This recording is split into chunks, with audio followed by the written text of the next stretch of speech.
আচ্ছা এখানে একটা অঙ্ক আছে, হ্যাঁ, এটা হচ্ছে অঙ্কের নাম কি, শিকল জরিপের ভুলভ্রান্তি। অঙ্কের নাম কি, শিকল জরিপের ভুলভ্রান্তি, তাই না? শিকল জরিপের ভুলভ্রান্তি, হ্যাঁ। এখানে দেখো একটা ম্যাথ আছে, এখানে আমাদের তাপমাত্রার জন্য সংশোধনী হয়। কিসের জন্য? তাপমাত্রার জন্য, টানের জন্য, আরেকটা কি, ঝুলনের জন্য। তাপমাত্রার জন্য, টানের জন্য, আরেকটা কি, ঝুলনের জন্য। ঠিক আছে, তাহলে আমরা শুরুতেই তাপমাত্রার জন্য সংশোধনী বের করব। কিসের জন্য? তাপমাত্রার জন্য সংশোধনী বের করি, হ্যাঁ।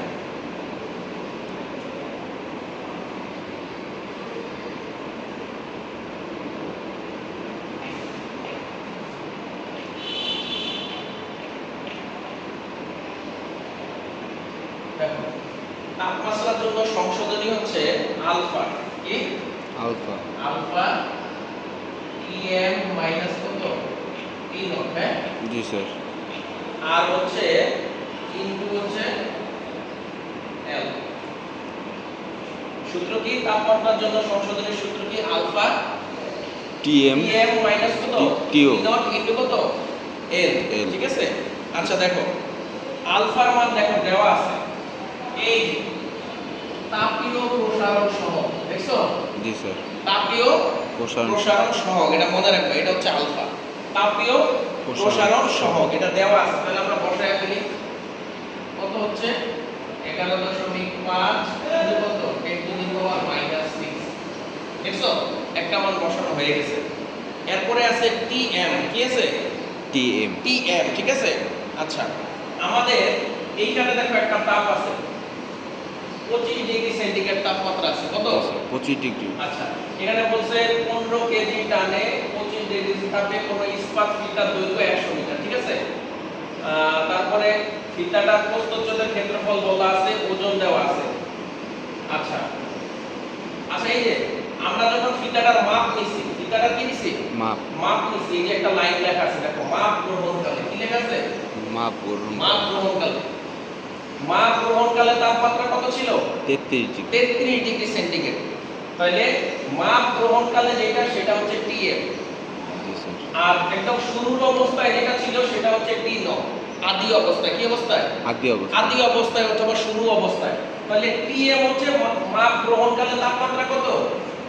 33 ডিগ্রি। কত ডিগ্রি? 33 ডিগ্রি। তাহলে এই যে টিএম এর মান কত? 33। আর টি নট কি একদম শুরুতে যত ছিল, শুরুতে তাপমাত্রা কত? 25 ডিগ্রি। তার মানে আমাদের আর কিসের মান দরকার বলো তো? এল এর মান দরকার। ঠিক আছে, এই যে দেখো ফিতার দৈর্ঘ্য বলা আছে, কোন ইস্পাত ফিতার দৈর্ঘ্য কত মিটার? 100 মিটার। তাহলে এদের মান কত হবে? 100। তাহলে এটা ক্যালকুলেশন করলে, ক্যালকুলেশনটা ক্যালকুলেটরে করে নিবা। ঠিক আছে, এটার মান আসে হচ্ছে 0.0092। বুঝে গেছে? জি স্যার। তাহলে এটা পারবা না? সহজ না? আচ্ছা কষ্ট করে।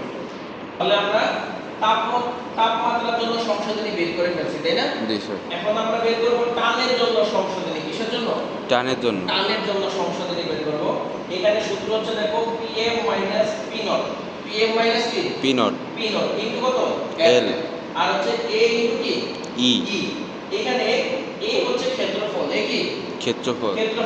দেখো এখানে প্রস্থচ্ছেদের ক্ষেত্রফল দেওয়া আছে, দেখছো? কি দেওয়া আছে? প্রস্থচ্ছেদের ক্ষেত্রফল। তাহলে দেখো A এর মান কত দেওয়া আছে?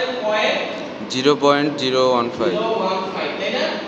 আচ্ছা আর কোশ্চেনে দেখো E এর মান দেওয়া আছে। জি স্যার। E এর মান কি আছে? দেওয়া আছে। তাহলে আমরা বসাই দিই, এটা কি আছে? 2.12 গুণন কত? 10 টু দি পাওয়ার, এটা কি বলে? 10 to the power minus 6। তাহলে দেখো এই মান বসাই দিছি, তাই না? জি স্যার। আচ্ছা PM টা হচ্ছে যখন মাপ গ্রহণ করছো তুমি তখনকার টান, বুঝছো? দেখো মাপ গ্রহণকালে টান কত ছিল? দেখো এই যে মাপ গ্রহণকালে তাপমাত্রা ছিল কত? 33। আর 25 কেজি টান ছিল। টান কত ছিল? 25 কেজি টান ছিল। তাহলে PM এর মান কত? 25 কেজি। আর একদম শুরুতে টান কত ছিল? 15 কেজি টান। তাহলে কত? 15। কি বলতো? এল ছাড়া হলো ফিতার দৈর্ঘ্য ফিতার দৈর্ঘ্য কত? 100। সব মান বসায় ফেলছি না? জি স্যার। তাহলে আমাদের মান দেখা চলে আসে, ক্যালকুলেশন করবে। এটা কি করবা? ক্যালকুলেশন। ক্যালকুলেশন করলে মান চলে আসে আমাদের, দেখো আমাদের মানটা আসে হচ্ছে 03145 মিটার। ঠিক আছে? জি স্যার। আমরা ঝুলনের জন্য সংশোধনী বের করব। কিসের জন্য? ঝুলনের। ঝুলনের জন্য। এটাকে সিএস দ্বারা প্রকাশ করা হয়। কিসের দ্বারা? সিএস। সিএস। L/24। L এর মান, হ্যাঁ। এখন আমরা বের করব ঝুলনের জন্য সংশোধনী। কিসের জন্য? ঝুলনের জন্য। ঝুলনের জন্য সংশোধনী। এটাকে সিএস দ্বারা প্রকাশ করে। সূত্র হচ্ছে দেখো L/24 W/P² 1/কি N²। L এর মান আমরা জানি, তাই না? L এর মান কত? 100 মিটার। L এর মান কত? 100 মিটার। 100। আচ্ছা, W টা হচ্ছে ওজন। W টা কি? ওজন। ওজন। ওজন দেখো দেওয়া আছে। ওজন হচ্ছে 5 কেজি। ওজন কত দেওয়া আছে? 5 কেজি। কোশ্চেনে দেওয়া ওজন দেওয়া আছে 5 কেজি। ওজন কত হবে? 5। আর P এর মান, এই যে তুমি যখন মাপ গ্রহণকালে কত কেজি ছিল? 25 কেজি, তাই না? তাহলে এটা কত হবে? 25। P টা হচ্ছে সবসময় টান। P মনে করবে কি? টান। আচ্ছা, আর এই M, ঠিক আছে? M টা হচ্ছে স্প্যান সংখ্যা। M টা কি? স্পেন সংখ্যা। স্প্যান সংখ্যা। এইখানে দেখো একটা লাইন লেখা আছে। এই যে তিনটা খুঁটি। কয়টা খুঁটি? 3টা। খুঁটি কয়টা? 3টা। তিনটা। যেমন একটু কাছে দেখো, এই যে মনে করো একটা খুঁটি, দুইটা খুঁটি, তিনটা খুঁটি। কয়টা খুঁটি? 3টা। তাহলে তুমি যদি এটার উপর দিয়ে ফিতাটা দাও, এখানে স্প্যান কয়টা বলো তো? একটা, দুইটা। স্প্যান কয়টা হইছে? 3টা। 2টা। খুঁটি হচ্ছে কয়টা? একটা, দুইটা, তিনটা। খুঁটি কয়টা?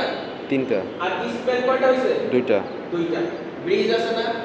ব্রিজের দুইটা পিলারের স্প্যান বলে। তাহলে এখানে খুঁটি হচ্ছে কয়টা? তিনটা। 3টা। স্প্যান কয়টা? এই যে এই একটা স্প্যান, আরেকটা কি? এই একটা স্প্যান। স্প্যান কয়টা? দুইটা। দুইটা। তাহলে এদের মান কত? 2। 2। এদের মান কত? 2। 2। তাহলে এটা ক্যালকুলেশন করলে দেখো কত আসে? স্যার ওখানে তো ও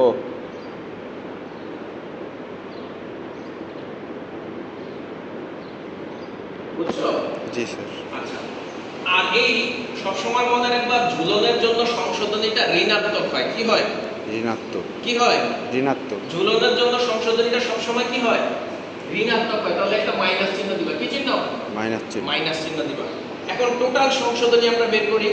দেখি জি স্যার। কি বের করব? টোটাল সংশোধন। টোটাল। টোটাল সংশোধনী। টোটাল কি?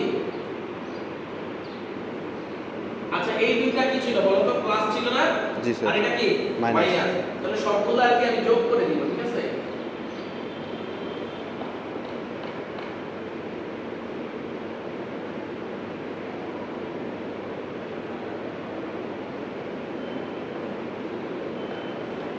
এইটা কি হবে বলো তো? এটা মাইনাস। ঝুলনের জন্য যেটা কি হবে? মাইনাস। মাইনাস।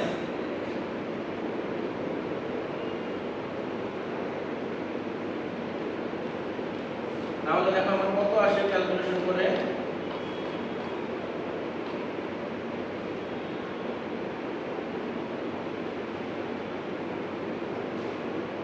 এই দেখো আমার এটা ক্যালকুলেশন করলে মাইনাস আসছে। কি আসছে? মাইনাস। মাইনাস। তাহলে আমাদের ফিতার দৈর্ঘ্য কত ছিল? 100 মিটার। কত ছিল? 100 মিটার। এখন তাহলে এইটা কি হয়ে যাবে? মাইনাস করতে হবে। তাহলে প্রকৃত দৈর্ঘ্য বের করব। কি বের করব? প্রকৃত দৈর্ঘ্য। প্রকৃত দৈর্ঘ্য। প্রকৃত দৈর্ঘ্য আমার কত ছিল? 100। জি স্যার। এটা থেকে এটা বিয়োগ দাও।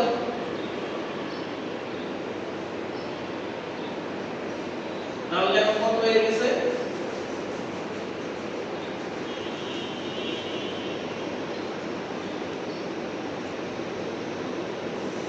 দেখছো? আচ্ছা, আমার এই টোটাল সংশোধনীটা যদি প্লাস আসতো, প্রকৃত দৈর্ঘ্যের সাথে কি করতাম? প্লাস করতাম। হ্যাঁ। ঠিক আছে? অঙ্কটা বুঝছো? ঠিক আছে, আজকে এই পর্যন্ত।